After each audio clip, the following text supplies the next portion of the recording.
Madame, Monsieur, bonsoir. C'est un plaisir de vous retrouver à ce rendez-vous de l'information. Bienvenue dans cette édition dont voici le sommaire. À suivre dans ce journal, le démarrage des épreuves de la session de remplacement du baccalauréat 2021 qui se déroule au CEG Sainte-Rita à Cotonou. La mairie d'Abomey-Calavi est en bataille pour de meilleures conditions de production des produits maraîchers dans la commune. Une séance d'information et de sensibilisation des producteurs maraîchers a eu lieu et nous en parlerons dans ce journal.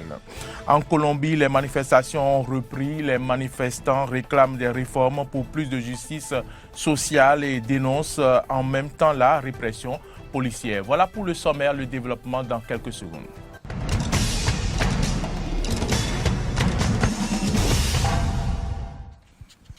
Merci à toutes et à tous. Démarrage ce mercredi 21 juillet de la phase écrite de la session de remplacement du baccalauréat 2021.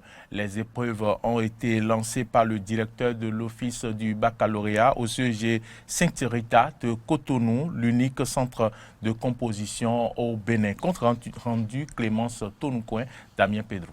Les candidats concernés par la présente session de remplacement de l'examen du baccalauréat sont ceux qui n'ont pas pu composer en juillet dernier pour raison de santé. C'est le directeur de l'office du baccalauréat, Alphonse Da Silva, qui a procédé au lancement des épreuves. Il nous apporte des précisions sur cet examen. La session de remplacement est tout aussi valable que la session normale. C'est destiné à ceux qui sont tombés malades et qui ont donné les raisons valables pour se présenter à la session de remplacement. Donc, ceux qui sont tombés malades, même au cours de la composition de la session normale, on les prend quand il y a des raisons valables. Donc, nous prenons tout le soin valable pour que ceux-là puissent composer dans les mêmes conditions que ceux qui ont composé à la session normale. Il n'y a pas de crainte à avoir, c'est pour cela que j'ai tenu, puisque certains sont encore un peu malades, j'ai tenu à visiter toutes les salles pour les conforter, parce que je suis aussi un parent d'élèves. Au fur et à mesure que la journée se termine, on corrige les copies, si bien qu'à la fin, nous aurons les résultats que nous allons mélanger justement avec les résultats de la session normale et en tirer aussi un pourcentage. Le CEG Sainte-Rita de Cotonou est l'unique centre de composition retenu au plan national. Maury Mondé, chef centre, nous parle des statistiques et des séries représentées. On attendait dans le centre 56 garçons, 29 filles, ça fait un total de 85 pour les séries A1, A2, B, C, F3, F4, G2, G3. Je pense que pour la plupart, ils sont présents. On n'a pas encore fait le point des absents ce matin. Les épreuves de français ont été lancées à 8 heures. Les 85 candidats sont répartis dans 7 salles et la composition dure 3 ou 4 jours selon la série. L'administration douanière a organisé ce lundi 19 juillet un atelier national en vue de mieux faire face à la pandémie de la Covid-19. C'est une initiative de l'Organisation mondiale des douanes à travers son projet Covid-19 financé par le Japon. Compte rendu, Clémence Tonoucoin. L'Organisation mondiale des douanes organise depuis ce lundi 19 juillet un atelier en ligne pour assister la douane béninoise dans la rédaction d'un guide de procédure opérationnelle normalisée pour le dédouanement et la régularisation des biens de secours en cas de catastrophe naturelle et autres événements perturbateurs. Cette activité de l'Organisation mondiale des douanes, à travers son projet dénommé Covid-19, a 2 objectifs principaux, selon le colonel Charles Inoussa Saka, directeur général de la douane. Améliorer les compétences des administrations douanières pour faire face donc aux défis inhérents à la pandémie du Covid-19 et à d'autres maladies infectieuses et aux catastrophes naturelles en leur proposant des activités de renforcement de capacités. Promouvoir le rôle crucial joué par les douanes dans la gestion des crises au niveau national surtout relativement au dédouanement accéléré des envois au secours. Le séminaire s'avère très bénéfique pour la douane béninoise, en ce sens qu'il lui permettra de mieux faire face aux nouveaux défis de la pandémie de la COVID-19. Ce séminaire permettra de doter l'administration des douanes d'un guide qui l'aidera à mieux faire face aux scénarios perturbateurs tels que le Covid-19 en facilitant et en accélérant la circulation des marchandises de secours d'urgence, garantissant la continuité de la chaîne logistique mondiale et améliorer donc la protection des agents des douanes en réduisant les risques d'infection. Ces assises, qui regroupent entre autres les représentants de la chaîne logistique, les pharmaciens et ONG, prend fin le 22 juillet 2021. L'arrondissement de Togba, commune d'Abomey-Calavi, a servi de cadre pour une séance d'information et de sensibilisation des producteurs maraîchers de la commune ce lundi 19 juillet 2021. Une séance présidée par la première adjointe au maire, Thérèse Cora. Suivez le compte rendu. C'est une séance d'information et de sensibilisation initiée par la mairie d'Abomey-Calavi qui a réuni des producteurs maraîchers de la commune pour mieux appréhender le projet de développement de l'agrobusiness PEDAB. Thérèse Cora, première adjointe au maire de la commune, a reprécisé à l'entame l'ordre de la séance. D'abord, qu'est-ce que c'est le projet de développement agribusiness Bénin? Ensuite, qu'est-ce que le projet peut apporter à l'endroit des acteurs que vous êtes dans la commune d'Abomey-Calavi? Et enfin, comment faire pour bénéficier de leurs services? Le projet de développement de l'agrobusiness PEDAB est une initiative du gouvernement béninois financée par le Programme des Nations Unies pour le développement PNUD et le Fonds indien. Il tourne autour de plusieurs axes. C'est un projet qui comprend 4 axes. Il y a la structuration des jeunes, il y a l'accès au marché, il y a l'accès au financement et il y a l'accès au foncier. Représentant résident du PNUD au Bénin, Isidore Agbokou promet un accompagnement sans faille aux participants. Au moins pour un premier contact, écoutez avec mes propres oreilles les besoins que vous allez exprimer. Et en ce moment-là, nous allons rentrer dans notre laboratoire, excusez l'expression, pour étudier de comment la meilleure manière de vous apporter cet appui-là pour que ça puisse impacter votre vie, ça puisse changer radicalement et correctement, dans le sens positif, votre vie, en termes d'amélioration de vos conditions de travail, en termes d'amélioration des conditions de production, en termes d'accroissement de la production et en termes d'accroissement de la qualité de la production, en termes d'accès de ce que vous produisez au marché et également en termes de conservation et de transformation. Signalons que cette séance de sensibilisation a réuni 50 participants venus de tous les arrondissements de la commune d'Abomey-Calavi. Au thème de la séance d'échange sur le projet de développement de l'agrobusiness PEDAB, certains participants ont donné leur impression. Suivez.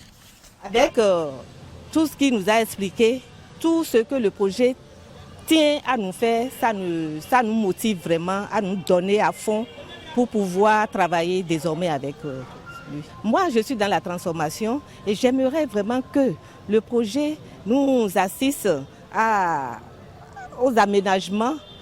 Par exemple, nous réaliser des sites de transformation dignes, respectant les normes et qualités pour pouvoir nous permettre de mettre sur le marché nos produits.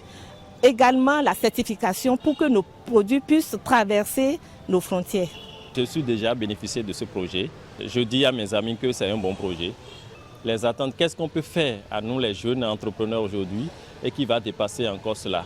Je vois que c'est déjà bon. C'est qu'il y a le financement, il y a la sécurisation des fonciers, il y a l'accompagnement à la certification des produits.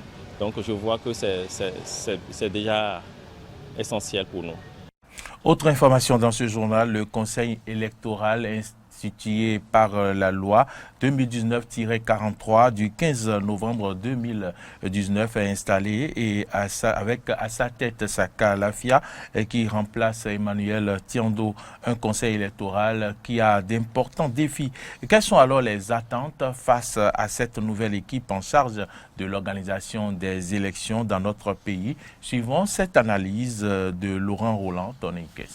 6 élections organisées en 7 ans. 3 avant l'avènement de Patrice Talon au pouvoir et 3 après son avènement. Tel est le bilan de la Commission électorale nationale autonome dirigée par Emmanuel Tiando. Au terme d'un mandat de 7 ans, avec un bilan satisfaisant jusqu'en 2016, l'année 2019 aura jeté du discrédit sur cette Sénat avec l'avènement des fautes mineures. Même si on peut bien reprocher des choses à cette équipe, la palme d'or de l'anticipation, de la bonne préparation et de la bonne organisation peut leur être décernée. Emmanuel Tiando et son équipe s'en vont, laissant place au conseil électoral institué par la loi 2019-43 du 15 novembre 2019.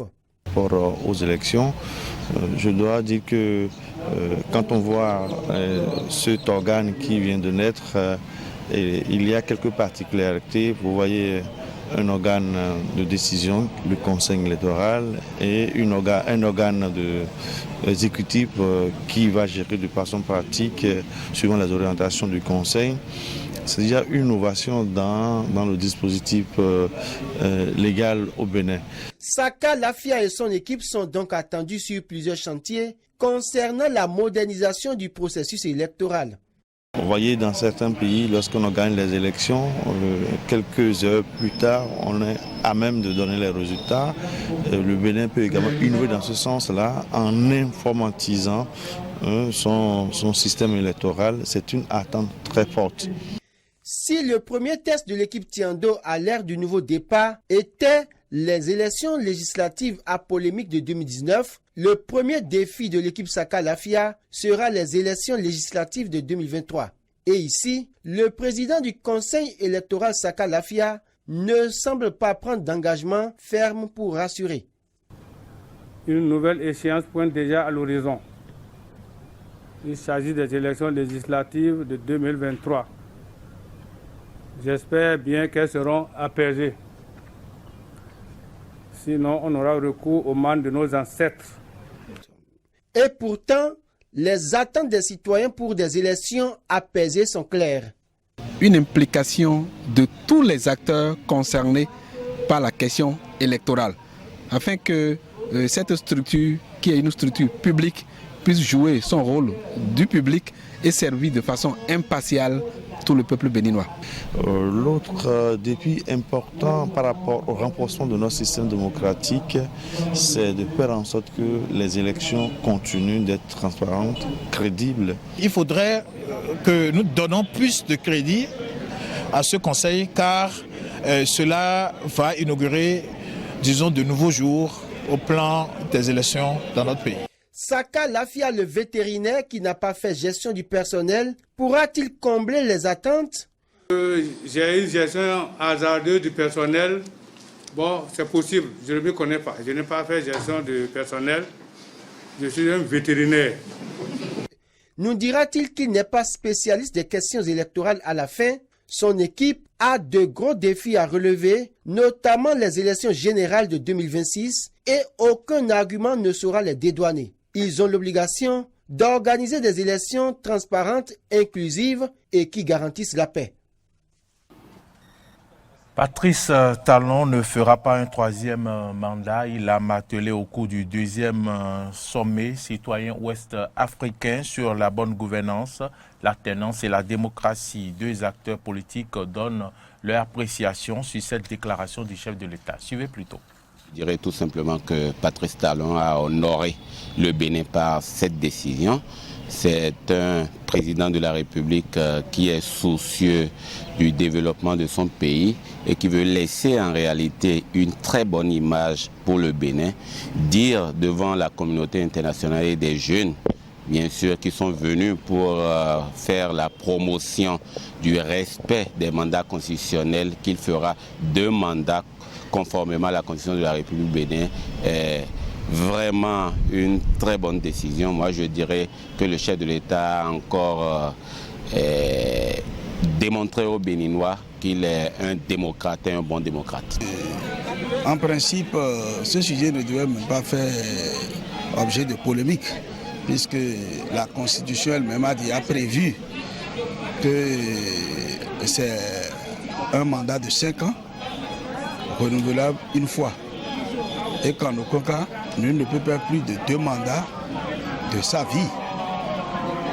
Mais vu l'environnement ouest-africain ou continental où les questions de 3e mandat sont en vogue, je pense que cela a contribué à ce que quand un chef d'État dit de pareilles choses, ça retient l'attention de tout le monde. Sinon, en réalité, ça ne devait pas faire de débat. Mais je dois dire que c'est très bon que le chef de l'État puisse repréciser cela dans un cadre aussi formel pour que les inquiétudes soient levées et pour que ceux qui tenteraient aussi peut-être de convaincre le chef de l'État dans ce sens comprennent qu'il n'est pas prêt à faire le job du 3e mandat. Donc je dirais que c'est que notre démocratie qui y gagne. En interactualité, allons en Colombie où les manifestations ont repris. Les manifestants réclament des réformes pour plus de justice sociale et dénoncent en même temps la répression policière. Plus de 65 000 militaires et policiers ont été déployés ces dernières années. Suivez.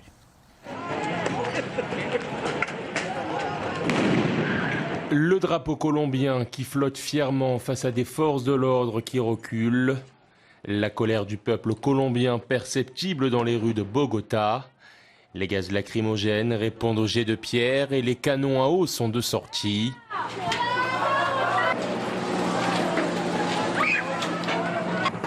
Les Colombiens ont ainsi repris leur marche. Les revendications de ces derniers mois et dernières semaines n'ont pas changé. Je suis descendu parce que nous avons affaire à un gouvernement paramilitaire qui ne nous gouverne pas mais nous maintient dans la misère, la faim, la précarité sanitaire. C'est pourquoi nous manifestons.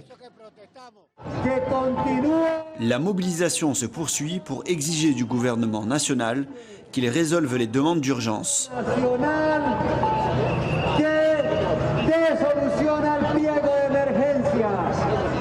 Qu'il mette fin à la violence policière excessive contre les manifestants. Groupes d'étudiants, associations indigènes et sociales ont fait entendre leurs revendications, en grande partie dans le calme et en chanson.